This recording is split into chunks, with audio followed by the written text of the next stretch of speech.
கோலி talk Kollywood news. Vijayakanth பட டைட்டில்ல நடிக்கிறாரு அதர்வா. ஏற்கனவே வெளியான ஹிட் படங்களோட டைட்டில்ல மீண்டும் நடிப்பதுல இப்போதைய ஹீரோக்கள் அதிக ஆர்வம் காட்டுறாங்க. அந்த வரிசையில ரஜினி நடிச்ச மாப்பிள்ள, நான் மகான் அல்ல, தில்லு முள்ளு போன்ற படங்களோட டைட்டில்ல மீண்டும் சமீபத்துல படங்கள் வெளியாச்சு. இந்த நிலையில 30 வருஷத்துக்கு முன்னாடி விஜயகாந்த் நடிச்ச ஈட்டின்ற பட டைட்டில்ல இப்போ ஒரு படம் தயாராகுது. அந்த படத்துக்கு அதர்வா தான் ஹீரோ.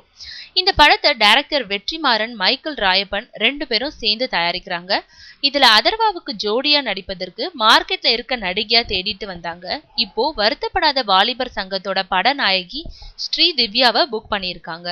பென்சில், வீரதீர சூரன் படங்கள்ல நடிச்சு முடிச்சதும் இந்த படத்துக்கு கால் ஷீட் கொடுத்திருக்காங்க திவ்யா.